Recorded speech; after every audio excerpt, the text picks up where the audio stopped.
Dankie julle. Dit was baie kosbaar hoor. En sterk aanbidding. Môre vriende. O, my wêreld, ja. Môre vriende. Dit klink baie beter. Ek kan vir julle in die oë kyk en vir julle vanmôre sê, dit is vir my lekker om hier te wees, aangenaam om hier te wees en 'n groot voorreg om hier te wees. Een groot verskil, ek bedoel dit. En dit kom uit my hart uit en om hier te wees, in Vredendal te wees, enigiets net om hier te kom, in hierdie Olifantsvallei, dit bly 'n ervaring vir my elke keer om hier in te kom. Maar ons gaan so gou moontlik, dadelik, onmiddellik sommer nou, begin met vanoggend se sessie. Maar die van julle wat nou nie gister hier was nie, en hoe het ons julle gemis, ons het heel oggend gehuil. Dat julle nou nie gisteroggend hier was nie, maar ons spreek julle vry, want ons weet eendag van 'n tyd, dan gaan julle die boodskap lekker optel. Ons het 3 sessies gister gehad en ons het nou die 4de sessie. Nou gewoonlik doen ek dit nie so nie. Wanneer ons dan, soos nou 'n paar maande gelede by die AGS ook, dit het ons die Vrydag aand sessie gehad en dan die 3 op 'n Sondag, as 'n Saterdag en die Sondag, dan het ons nou 'n gewone boodskap wat ek dan laat aansluit by wat ons bedien. Maar ek het net ervaar in my voorbereiding dat ons moet gister net die oggend, die Saterdagoggend by mekaar kom met 3 sessies. En dan moet ek die 4de sessie wat gewoonlik volg, moet ek vanoggend in hierdie diens doen. Nou, dit is nou 'n ongewone. So met ander woorde, hoekom ek dit nou sê is dat 3/4 van julle was nou nie die 3 sessies gister gehoor nie, en dit is belangrik dat jy daai fundamentele het om te kan uitkom waarby ons nou uitkom. Maar ek gaan dit nou so aanbied dat jy iets kan begin optel om te klik hoe verskriklik belangrik is hierdie sessie wat ek nou met julle gaan doen. Dit gee vir ons die sleutel tot baie dinge hoor, en dit maak vir ons baie dinge oop. En vooraf moet jy net gou weet, dit hoor as 'n inleidende, dan gaan jy nog meer 'n grip kry op dit wat ons nou vir jou gaan gee nou vanmôre. En dit is, my bediening is die bediening van die kruis, maar as ons praat van die kruis, en Paulus ook sê ek roem in die kruis, dan bedoel hy nie die stuk hout wat daar op die Golgotha se hoogte gestaan het nie. Dan bedoel hy die werk wat Jesus aan daardie kruis gedoen het, die werk, dis sy bediening aan daai kruis. Hy roem in die bediening en dit wat Jesus aan daai kruis gedoen het en wat hy tot stand gebring het. Daarin roem hy. En wanneer ons dus praat van die kruis, dan praat ons van die werk en die bediening van Jesus aan en deur daardie kruis. En dan ook dat ons al die jare vanaf 1995 spesifiek besig is met die ontwikkeling en toe hy later van tyd Stroombelyn begin word, het ons 'n bediening begin rondom die bediening van die kruis. Maar die kruisbediening wat ek gee en die lering wat ek gee oor die kruis, staan binne die konteks van berading. Hoor julle, dit is waarom ons besig was al hierdie jare, en dit is waarby ons nou kom in die dieptepuntjie vanmôre met julle, is die kruisgesentreerde beradingsmodel. Dis belangrik dat julle dit hoor. Ons beraad is deur al die jare, kom ons gebruik nou maar daai woord, vanuit die kruis. We don't touch the cross, we teach the cross. We don't imply the cross, we apply the cross. Dit werk vanuit die kruis in die hele saak van die sogenaamde berading. En berading beteken om mense te begelei, om mense te beraad, om mense dan ook leiding te gee, goedjies vir hulle te help uitsorteer, en julle gaan sien in watter afdeling dit van ons lewens is. Maar eintlik het hulle nie daai berading as sulks nodig nie. Hulle het die regte evangelie nodig. En hulle die korrekte evangelie nodig. Hulle die enigste evangelie nodig. Die evangelie wat Paulus gebring het. Wat my teologie is, as ek nou daai woord wil gebruik, en dis die boodskap wat ek verkondig. Hoor mooi wat ek sê, is belangrik. Ek verkondig dus aan julle die in Christus boodskap, gegrond op die voltooide werk van Christus aan die kruis. Hoor julle, dis Paulus se boodskap, dis die evangelie wat nou verkondig moet word. Is die in Christus boodskap, gegrond op die voltooide werk van Christus aan die kruis. So, jy het openbaring nodig wat dit betref. You need a spiritual revelation. En dan wil ek amper, as ek dit nou gesê het, amen sê. Jy weet, en sê, kom ons gaan drink tee. Ek wens ek het gehoor, toe ek dit al gehoor het in die verlede, en nie eers 36 jaar moes gewag het na my redding, in 1963 tot 1999. En ek sal daai oomblik, in 1999, nooit vergeet nie. Skielik trek Kolossense 1 vers 26 en 27 hier voor my oop. Christ in you, the hope of glory. En hier begin die dinge vir my in plek te val, Ek wil dit net gou terloops noem, in die afgelope week, met heel wat belewennisse wat ons gehad het rondom bedieninge. Toe staan ek een oggend op, helder op, met 'n gedagte in my kop. Wanneer laas het jy hier in julle gemeente die getuienis gehoor van iemand wat deur die honderde getuienisse wat mense daar by ons gee, want ons gee gewoonlik baie tyd vir mense om hulle getuienisse te gee, of te sê hoe hulle die Here ervaar het in daai week en wat ook al. Wanneer laas het dit gebeur, of het dit al ooit gebeur in julle gemeente, dat iemand opgestaan het en sê, gemeente, ek wil nou vanmôre met julle deel, dat in hierdie afgelope week, het ek die openbaring van die Heilige Gees ontvang, van wie Christus in my is. En dat ek die openbaring ontvang het, van dat Christus my lewe is, en dat hy my enigste lewe is. Ek laat my kop toe in skaamte sak en ek sê, Vader, nie een keer. Nie een keer. Het dit al ooit in die geskiedenis van hierdie gemeente gebeur dat iemand daai getuienisse gee? Ons gee getuienis oor 10.000 ander goed. Want wat die Here vir my gedoen het, en halleluja, en dan staan iemand daarna op om te sê, het dit nie vir my gedoen nie. Hoe lyk dit dan so na 'n stukkie bevoorregting? Jy weet, ek weet waarvan ek praat, want ek moes met al hierdie goeders in baie gemeente gehandel het. Maar daai persoon wat kon opstaan om te sê, ek het nie net Jesus gevind as my verlosser nie. Ek het hom ontdek as my lewe. En as my enigste lewe. En dis is wat ons verkondig as Christus in my en ek in hom. En wat dit beteken, maar gegrond op die voltooide werk van Christus aan die kruis. En vanoggend gaan jy die prentjie kry wat ek vir jou wil teken. Want ons wil praat nou oor die boodskap van die kruis, en wat ek gister nou vir julle volledig verduidelik het, maar wat ek nou gaan inbring op 'n baie pertinente punt, so jy moet vir my kyk, jy moet jou hart oopmaak, jy moet jou selfoon afgesit al hê, daar moet net geen steurnisse wees wat nou vir ons kan steur op die hemelse golflengte nie.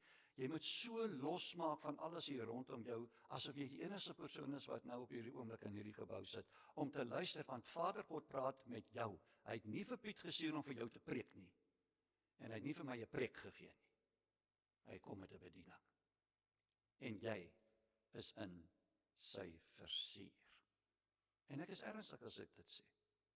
Ek sê dit nie maar net omdat ek dit sê nie. Jou naam staan nou op hierdie oomblik voor hom geskryf. As hy dan vir jou wil sê, ek wil graag hier die hele saak van die boodskap van die kruis vir jou laat inlanseer, inkom, binne die samestelling van jou as mens. Fantasties. Dit is wat hy vanmôre vir julle wil doen. En hoor net wat ek sê, ons gaan sekere tekste net gou vasvat, maar jy hoef nou nie op te soek of wat ook al, alles gaan in elk geval verskyn. Kyk vir my, bly kyk, laat ons kontak hou. Die eerste teksvers, 1 Tessalonisense 5 vers 23, hy sal daar verskyn. Maar kyk vir my, 1 Tessalonisense 5 vers 23, gee vir ons die samestelling van die mens. Hoe is ons as mens saamgestel? Ons bestaan uit gees, en hoor hoe sê ek dit, gees, siel, liggaam. Kan julle sien? Gees, siel, liggaam. Jy kan nie vir iemand beraad, kom ons gebruik maar weer daai woord, jy kan nie vir iemand begelei, jy kan nie vir iemand na Jesus toe lei, jy kan nie vir hom geestelik begelei, sielkundig begelei, hoe begelei ook al, as jy nie vir daai persoon gaan verduidelik wat sy samestelling is nie. En hierdie samestelling wat ons hier voor julle hou, al is dit Bybels gefundeer, word deur die meeste kerke daar buitekant uitgegooi, hulle aanvaar dit nie. Ek het dit gehad in gemeentes, kerke, verskillende denominasies waar ek opgetree het met my kruisseminaar, dat die predikant daarna vir my sê, onthou nou net, ek hou van wat jy sê oor die kruis, maar ons verwerp die hele ding van gees en liggaam. Nou, ek gaan dit vir jou probeer verduidelik. Ons bestaan uit gees, siel, liggaam. Nie net omdat dit staan in 1 Tessalonisense 5:23, maar dit is presies wat dit is. Maar kan julle hoor hoe ek dit sê? Gees, siel, liggaam. Want siel, liggaam hoort by mekaar. Siel, liggaam is die geskape deel, dis wat geskape is. Vanuit die grond, modder, Adam, inblaas, lewe, lewende siel, ons het dit gister verduidelik. Siel, liggaam Daai sielliggaam is die geskape, dis wat geskape is. Dis self. Self. Wat is die somtotaal van self? Die somtotaal van self is sielliggaam. So sielliggaam het te doen met jou denke, emosies en jou wil. Dis is die Griekse woord psychos. Dis 'n ander woord vir lewe ook in die Griekse taal. Psychos. En wat baie kere in jou denke en in jou emosies en in jou wil besluit, bedink en gevoel en dan uitgevoer word uitgevoer deur jou liggaam. Daar's 'n direkte interaksie tussen jou siel en jou liggaam.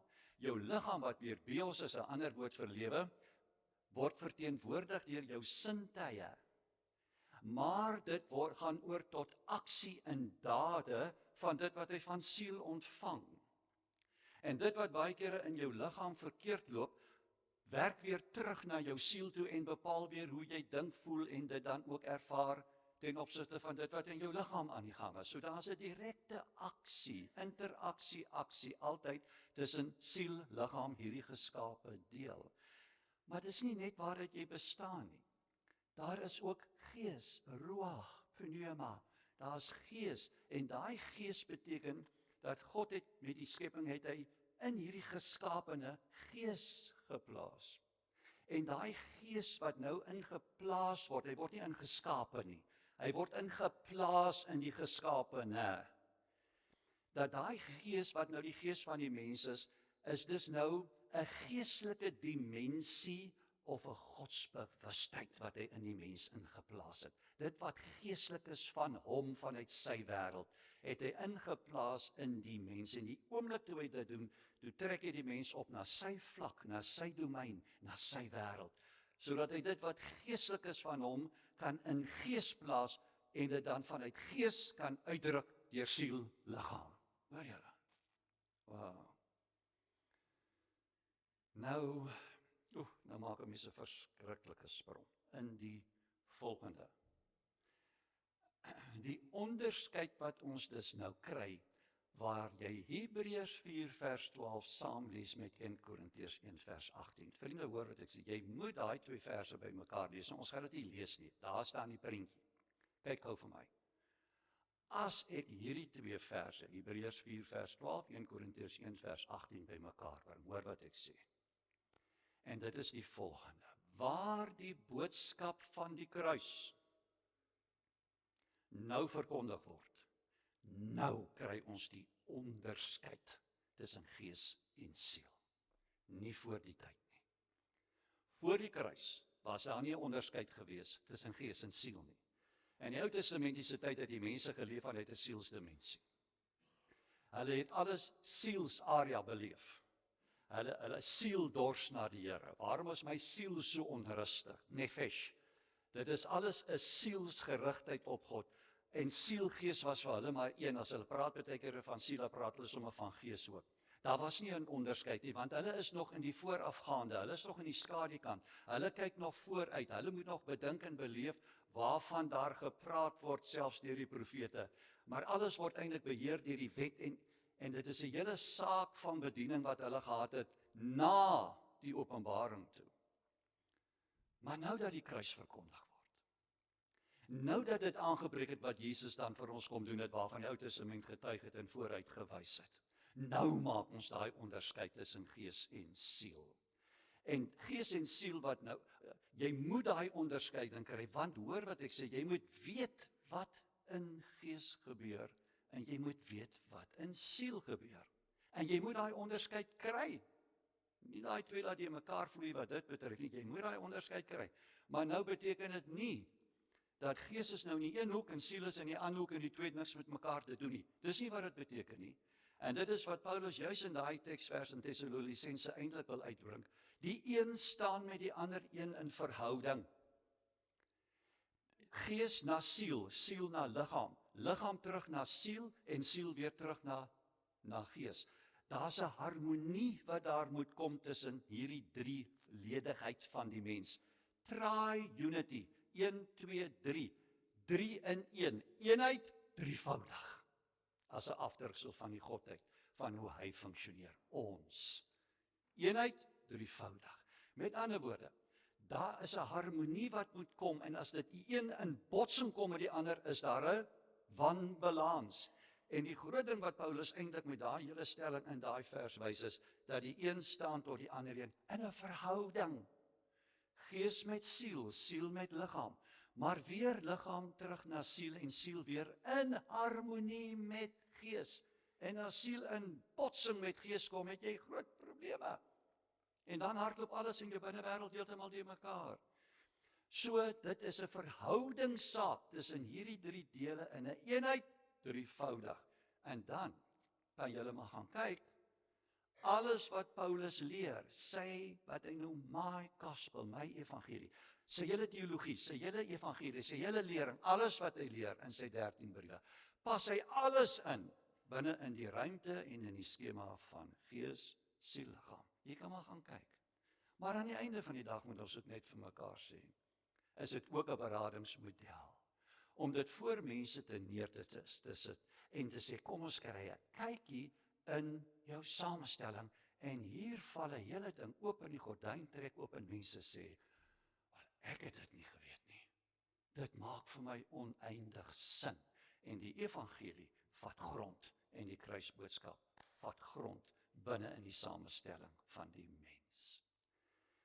En die volgende diagram. Kyk nou hou hom nou vas daai enetjie. Daar het jy die hele. We moet nou nie te veel jou oog laat rondgaan en probeer inneem nie. Kyk eers aan die regterkant. Ons kyk maar net eers aan die regterkant. Hoor gou wat Piet sê. Hoor gou. In jou gees vind die wedergeboorte plaas. Daar vind die wedergeboorte plaas. Daar vind dus in jou gees weer 'n geboorte plaas. Jou gees word oorgebore. Daar word weer 'n geboorte wat daar plaasvind. Daar was 'n verkeerde geboorte deur die corruptible seed van Vader Satan wat in die gees van Adam en Eva gesit het. En dit het 'n corruptible seed bloedlyn tot gevolg gehad, want toe word die mens gebore vanuit die gevalle beeld van Adam, die eerste Adam. Maar die tweede Adam, die laaste Adam, het daai hele eerste Adam in hom ingeneem, mors doodgemaak, binne in die graf ingesit. En wanneer jy en ek tot geloof in Christus kom, gaan ons uit hierdie bloedlyn van die eerste Adam uit, en ons word oorgebring in die bloedlyn van die laaste Adam. Hy maak dus eintlik, wanneer jy tot redding in Christus kom, in hierdie nuwe geboorte, geestelike geboorte, met die goddelike saad, incorruptible seed van Vader God, want die Vader voorsien die saad, kom plaas die Heilige Gees in die ruimte van jou gees, omdat hy toe jy Jesus se naam reddend aangeroep het, jou gees skoon gemaak het van dit wat van die duiwel is, en dit sterf saam met Christus 2000 jaar gelede. En hy plaas daai heilige saad is Christus in jou, the incorruptible seed of the Father, in jou gees, en hy maak jou gees een met wie Christus is. Daar vind weer 'n geboorte plaas, die slag met incorruptible seed, Christus in jou. Dis Paulus se uitdrukking vir wedergeboorte. Wow. En dan kom die Heilige Gees en hy seël dit af, jou gees, vir die ewigheid. Wow. En dit staan vas voor die aangesig van God. Complete. Kolossense 2:10. Nothing can be added. Volledig. Kan niks byvoeg nie. Omplaas hy in jou gees. En so verskyn jy nou voor die aangesig van God. As hy nou na jou kyk, sien hy sy seun se lewe, eie lewe, sy goddelike natuur, the mind of Christ in jou. En hy sien alles van Christus in jou. Wow. So Christus in jou is nou jou enigste lewe. Dis goddelike lewe.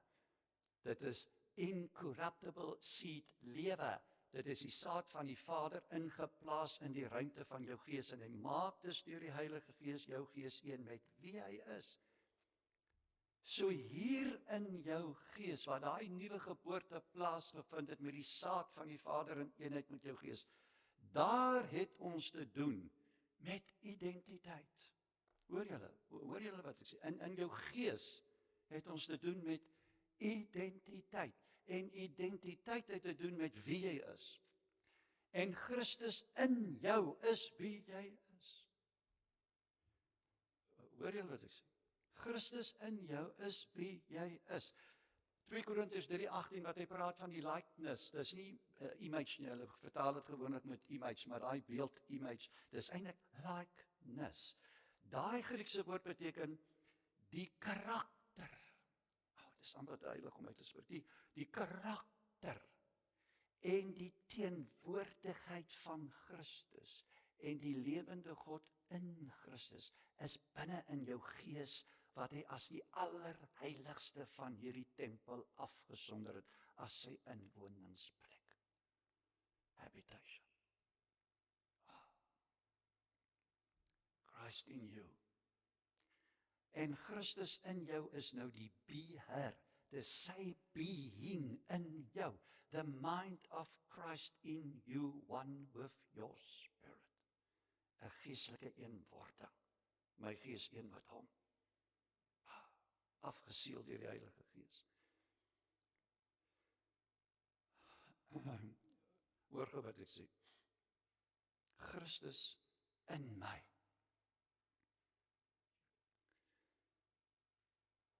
Is wie ek is voor God. Christus in my is wie ek is voor God. Christus in my is wie ek is. Maar Christus in my is wie ek is voor God. As hy nou na my kyk, sien hy alles van Christus, niks meer van my nie. Wat van Christus is nou in my, as dan nou, kom ons sê, die karakter van Christus. Wie is Christus in my? Hierso staan dit 1 Korintiërs 1:30, maar deur hom is julle in Christus Jesus, nuwe geboorte, wat vir ons geword het, wysheid uit God. Waarvan hy praat in die eerste deel van 1 Korintiërs 1. Ek kan nie eers nou daarby uitkom nie, dit is te groot om dit nou hier te verklaar. Die wysheid. Die wysheid. Wysheid van God. Die geregtigheid, die vryspraak op grond van die soensverdienste van Jesus, dat hy nou na jou kyk asof jy nooit gesondig het nie. Hy sien jou in 'n nuwe geskiedenis. En heiligmaking, wat is heiligmaking? Christus, wie hy is, sy hele beeld.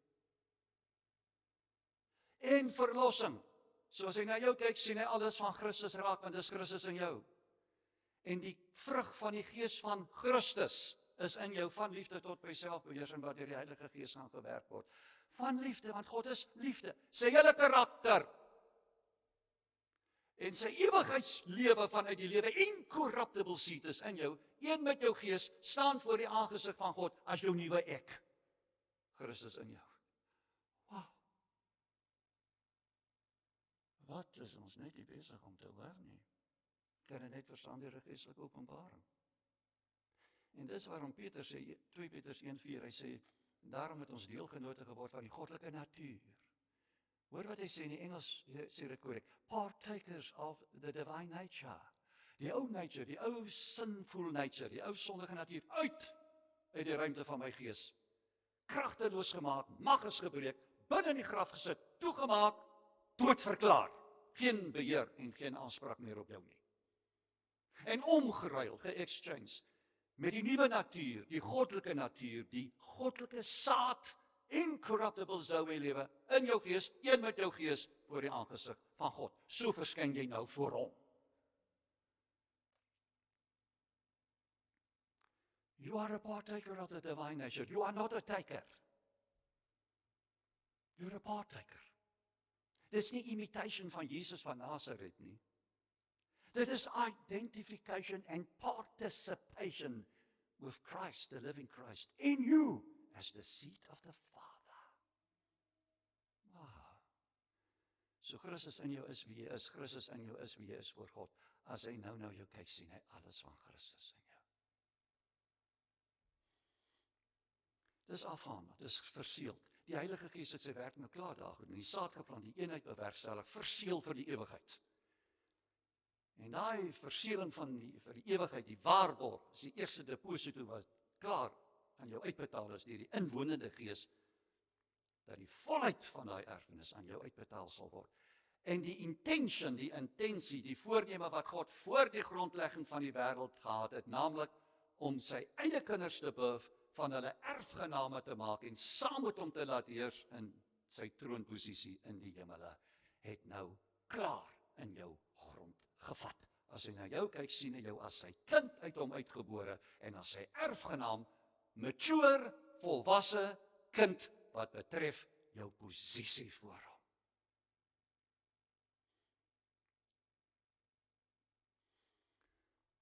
Maar nou hier aan die ander kant, tog, ons is altyd besig met hierdie ja maar. Ja maar. Nou aan die ander kant, nou daar in jou sielsarea, denk jy moes jy, vriende, daar het ons te doen met persoonlikheid. En persoonlikheid is nie identiteit nie. Persoonlikheid is nie identiteit nie. Persoonlikheid is hoe jy is. Persoonlikheid het te doen met hoe jy is. Hoe jy maak. Hoe daar met jou gemaak is.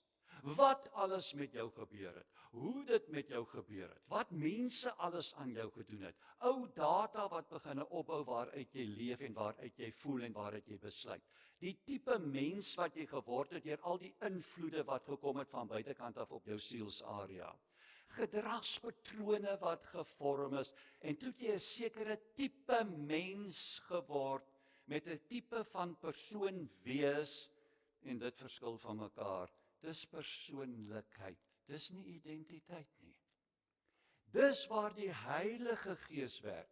Die Heilige Gees het sy werk nou afgehandel daar. Nou neem hy sy plek in by jou sielsarea, waar die Heilige Gees vir jou gaan begelei in die heiligmaking. En wat is heiligmaking? Christus. Daar het julle dit net maar saam met my gelees. Die Heilige Gees bring Christus in jou uit, na sy karakter, na wie hy is. Deur jou hoe jy is. En jou siel word die kanaal, waardeur hy wat in jou is, as wie jy is, uitbring om homself aan hierdie wêreld te vergestalt, van liefde tot by selfbeheersing.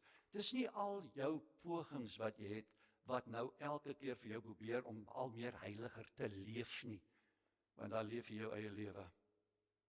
Hier het ons te doen in siel met self, en baie keer daai selfgesentreerdheid. 'n Selfgesentreerdheid. En dan val ons hier vas, al is ons gered.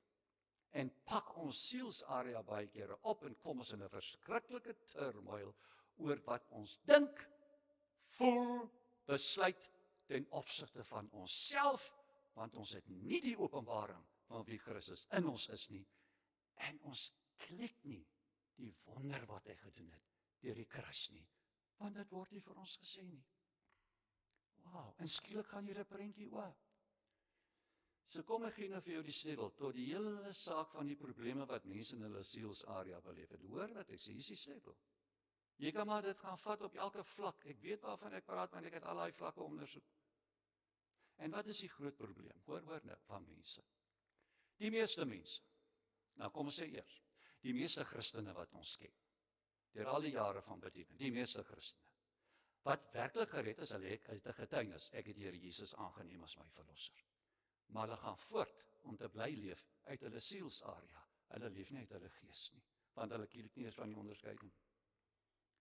Hulle probeer in hulle sielsarea geestelik wees, maar hulle kry dit nie reg nie. Want hulle word baie kere weer gesit onder 'n wet van doen dit en doen dat. Die Here het dit vir jou gedoen, nou moet jy dit doen. Nou moet jy reg leef, want hy staan en kyk vir jou met 'n frons, en as jy nie reg leef nie, gee vir jou pak en dan skakel hy vir jou uit. Hy bly jou regter, en hy bly kwaad vir jou, en hy bly 'n verterende vuur vir jou.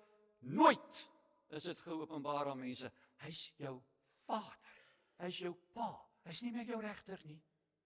Hy kyk anders na jou, hy kyk deur Christus na jou. Jy dink jy moet nou van jou sielsarea opklim na hom toe, maar jy kan hom nooit bereik nie, en hy sal nooit sy goedkeuring vir jou eintlik gee nie.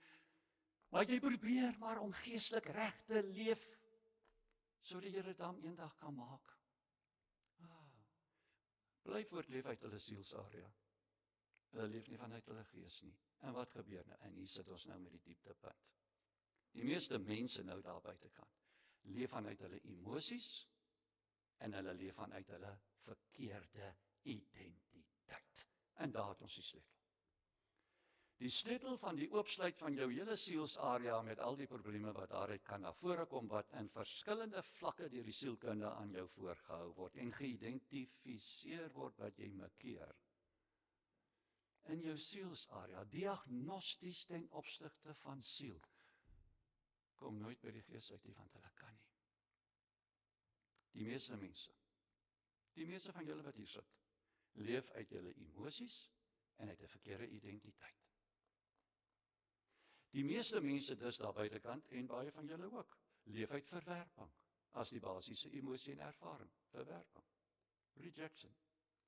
Daaruit leef die meeste mense, en daarom uit die verkeerde identiteit.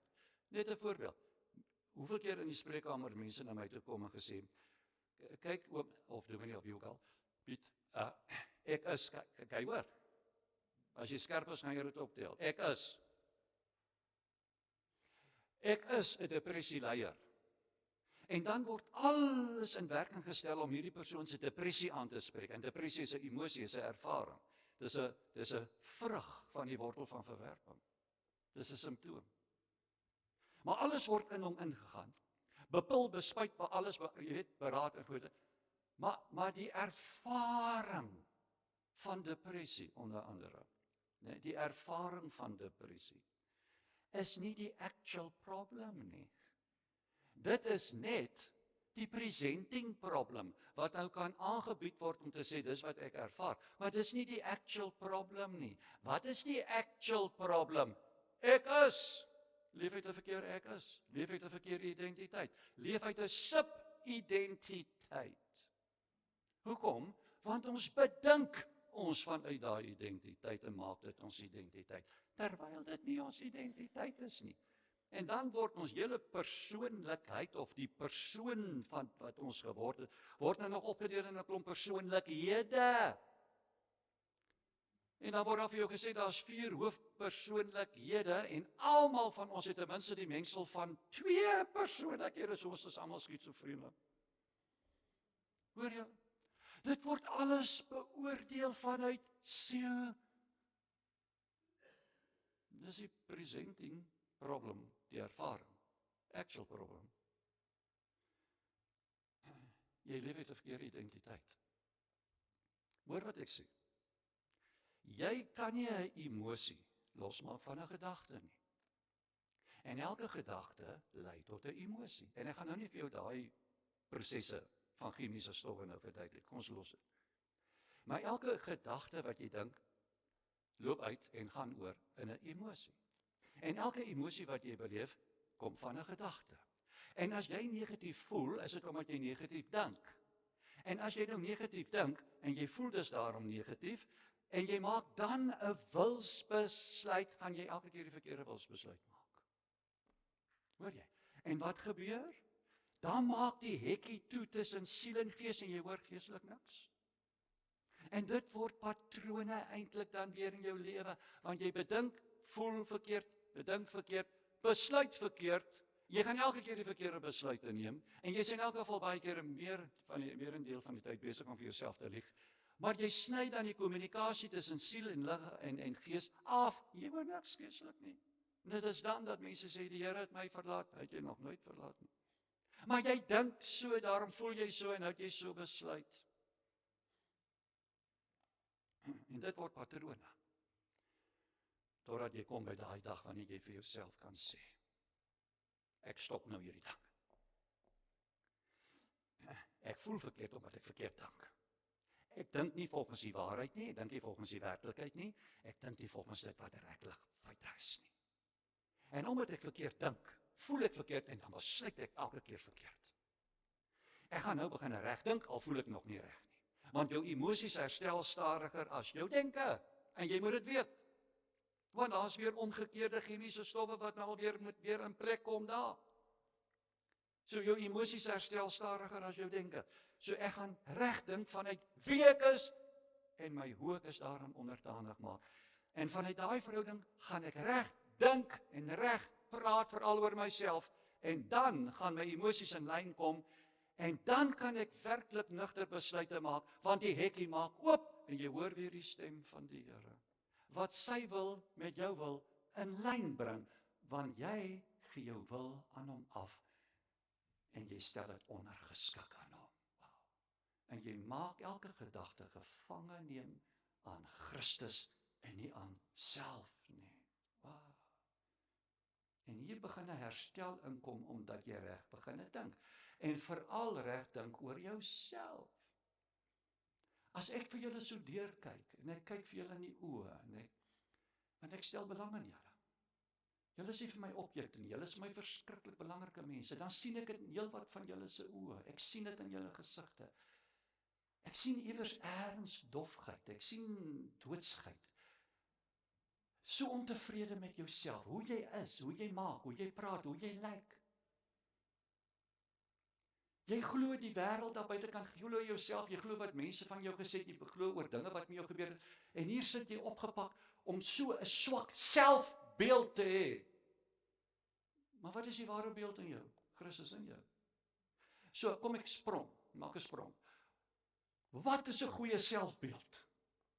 'n Goeie selfbeeld is om 'n slag te begin dink oor jouself, soos wat Vader God oor jou dink. Dis 'n goeie selfbeeld. Hoe kyk hy na jou? Hy smile oor jou. Hy glimlag oor jou. Jy's syne, jy's sy kind, gebore in Christus. Hy sien sy seun in jou, hy sien sy lewe in jou, hy sien sy natuur in jou, hy sien sy stuk geskiedenis in jou. Hy sien nie die sondeval geskiedenis nie, hy sien die kruisgeskiedenis. Hy sien jou van voor die grondlegging van die wêreld alreeds in sy seun. Hy het jou teksels duur gekoop, ekskuus vir daai woord. Hy het jou verskriklike duur prys vir jou betaal. Jy moes ontsaglike groot waarde vir hom gehad het om so 'n duur prys vir jou te betaal. En dan kom staan hy nogal in 'n persoonlike verhouding met jou, en as jy na hom toe gaan en met hom praat vanuit die miljoene van sy kinders hier op aarde, het hy hierdie fantastiese vermoë om 'n kanaal van kommunikasie tussen jou en hom te skep, asof jy sy enigste kind op aarde is. Hy ken jou by die naam. So voel hy oor jou. Nou, hoekom leef jy vanuit jou siel? Begin leef vanuit jou nuwe posisie en maak dit van toepassing op jou vleeslike kondisie. Jy sien, ons is nie meer sondaars wat probeer heilig leef nie. Ons is geheiligdes in Christus, wat beteken nog meer kan sondig is wat ons eintlik sou wou. Maar ons gaan onmiddellik dit weet, onmiddellik regstel in ons fellowship verhouding met hom, omdat ons relationship met hom as vader-kind vasstaan. Kan nooit van ons al weggeneem word nie. Dus maak hy dan dadelik reg. Maar ja, die Engels sê dit net beter. We were in sin, and therefore we were in the flesh. Flesh het te doen met jouself, hierdie selfgesentreerde goed. Dis alles wat jy doen vanuit en terwille van self, sonder Jesus. Dit jou, jy. So, we were in sin, therefore we were in the flesh. But now we are not in sin anymore, because we are now in Christ. Therefore we are not in the flesh, but we can choose after the flesh. En dan vat ons 'n vleeslike lyn, en dis dan dat ons baie keer in nonsens kan trap, en dan moet ons so 'n langerige draai weer terugmaak, maar terugkom gaan jy, terugkom, en daai ding gaan reggestel word, om dit nooit weer te doen nie. Maar jy gaan jouself nie sit te veroordeel, en dan daar volgens weer terugstuur hel toe nie. Want dis 'n stuk geskiedenis wat nou verby is. Kyk jou nuwe posisie in hom. Dis 'n ongeruilde posisie, nie meer slaaf nie, maar kind. Nie meer sondaar nie. Daai geskiedenis is verby. Geheiligde in Christus met 'n hele nuwe geskiedenis. Ongeruilde posisie. Na jou vleeslike kondisie. En jou vleeslike kondisie wat jy in kan trap, wat ook al. Sukkel, wag nou, stop. Dink. Doen. Daar so 'n diagrammetjie daaroor. Stop. Dink.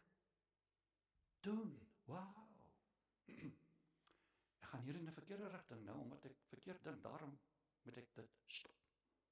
En 'n nuwe patroon begin te vorm, wat betref jou vleeslike kondisie, en dit kom al meer in lyn met jou geestelike posisie. En as jy hier negatief voel, depressief voel, en wat ook al voel, is dit vleeslike kondisie. En word aangespreek vanuit jou omgeruilde geestelike posisie in Christus, wat jou lewe is. Hy het klaar daarvoor betaal. Klaar daarmee gewerk. Pas die oorwinning toe. En begin dit deurbreek. En kom tog los van jouself. Moenie opgeskep sit met jouself nie. Moet nooit in stryd kom met jouself nie.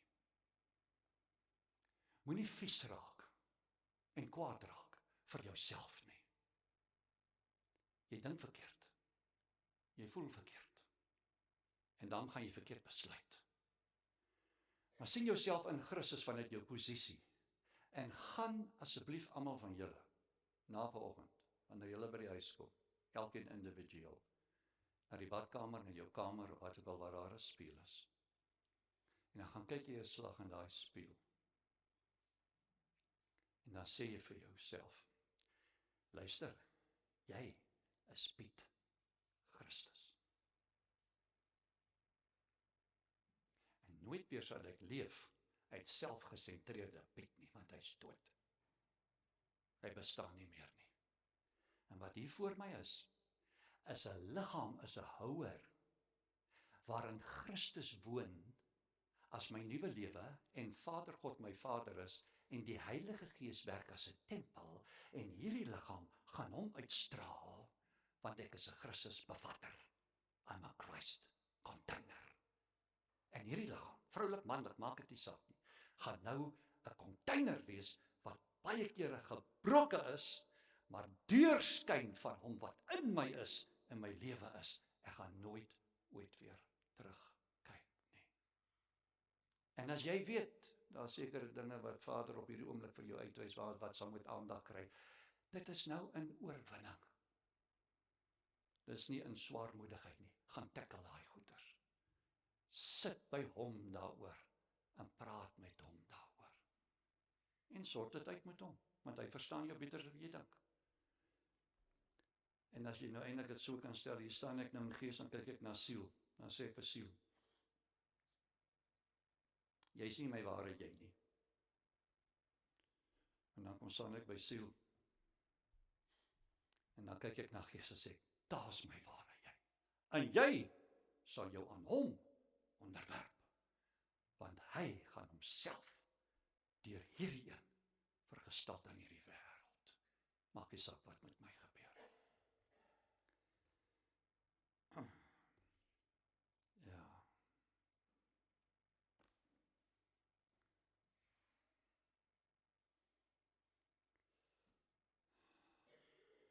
Kan julle agterkom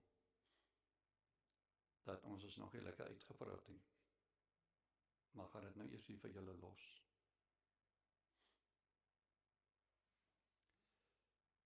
Ek wil hê dat julle moet lekker rustig eers net sit. Baie moontlik moet jy maar net jou oë toemaak. Net lekker rustig sit. En binne so 'n minuut bedink en vir jouself vasmaak. Wat het die Gees vanmôre met jou gepraat en bedien?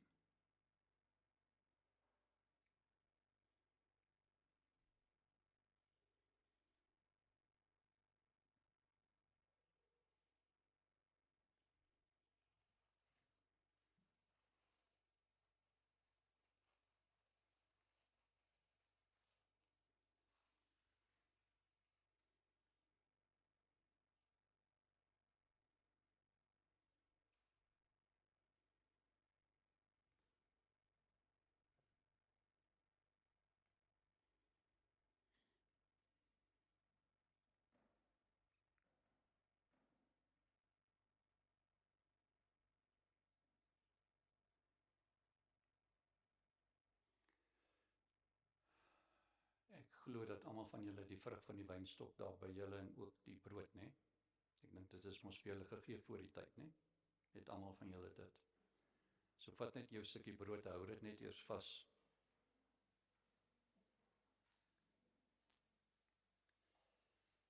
En in die lig van dit wat ons in hierdie week nou vir julle geleer het, of wat die Heilige Gees met julle gedeel het, wil ons die klem laat val op dit wat die boodskap daarvan was, en dan die brood in daai sin verklaar, en dit is nie net dat sy liggaam gebreek is nie, nie net nie, maar die gebreekheid van sy liggaam dan, of dit wat hy liggaamlik gedra het aan daai kruis, het lewe veroorsaak, het lewe gegee, en toe word ons gered op grond van sy lewe. Met ander woorde, die saad wat hy vrygestel het deur die kruis, sodat jy kind van God kan word, en toe handel hy in die proses ook met jou sonde. Hy het dus dit wat hy as 'n plan gehad het om sy eie kinders syne te maak deur geboorte, het hy vervul, maar die genadewerk om dit dan ook tot stand te bring, om klaar te maak met die ou saad, die ou dood lewe van die duiwel, negatiewe, en dan old nature van die Satan dood te maak, aan die kruis, sy genadewerk aan die kruis, het hy hierdie voorneme wat hy gehad het, nou uitgevoer, sodat wanneer jy in hom glo, hy jou kan nuut laat geestelik gebore word met sy saad, wat hy in jou plaas, om syne te maak vir kindskap, erfgenaamskap. Dis waarvan dit getuig vanmôre. Lewe. Brood staan vir lewe, dis die ewigheidslewe. Hy het die doel van sy kruisdood en die plan wat hy gehad het in jou lewe bereik. En nou gaan hy dit inbou, uitbou, op 'n uitsonderlike wyse. En nou vat daai stukkie broodjie. Jy hoef nie vinnig te kou nie. Vat hom rustig en eet hom net. En as jy nog 'n stukkie oor het, dan eet jy nog.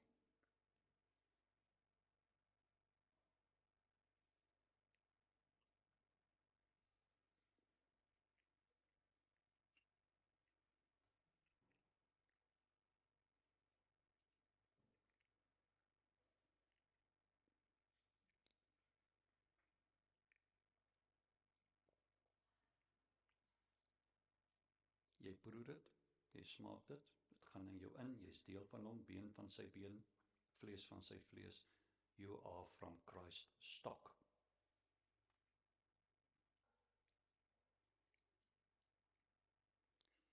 En dan die vrug van die wynstok, lewe. Die aand met die instelling, of van die, nou, ek gaan eers die verkeerde woord gebruik, nagmaal, teen die agtergrond van die Pasga, daai donderdag aan, het eintlik die 4 bekers wat daar bedien word by die Pasga verenig in 1 beker, dit word toe sommer die beker van verlossing en die beker van danksegging, maar toe dit optel, hierdie 1 beker, toe sê hy vir hulle, dit is die bloed van die nuwe, en hy sê nie verbond nie, die Nuwe Testament. Daar's nie iets soos 'n ou testament, dit is 'n ou verbond. Die ou verbond het nou vanaand hier by die Pasga sê klaar sy eindpunt bereik. Hierdie is nou die begin van 'n Nuwe Testament. Hy gebruik 'n spesifieke woord en daarmee sê dis 'n nuwe erfenis. Diafyke, nuwe erfenis deur die bloed, deur 'n nuwe geslagslyn, 'n nuwe bloedlyn, 'n new creation race wat nou hier begin ontstaan. Ek wil tog vra dat hierdie gemeente nooit weer sal praat van ons gebruik nagmaal nie. En dan sit ons in die oggend in die kerk nie. Daai nagmaal woord het ingekom deur die avondmaal van die Hollanders. Dis 'n Nuwe Testamentmaal. En dat julle dit van nou af so noem. Ons gaan die Nuwe Testamentmaal gaan ons vier, wat getuig van die nuwe lewe in Christus, gegrond op sy voltooide werk aan die kruis. Nuwe Testament maal. Gemeente, neem dit, drink dit, proe dit, smaak dit, sluk dit, want dit is vir jou.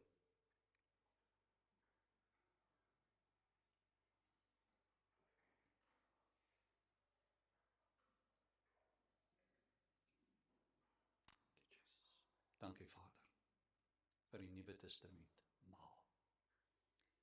Dankie vir u seun. En dankie Heilige Gees dat u dit aan ons oopbreek. Dankie dat Christus in ons die beheer is. Sy being in ons. Dankie Heilige Gees dat u die doeheer is, wat die beheer aan ons kom bekendstel.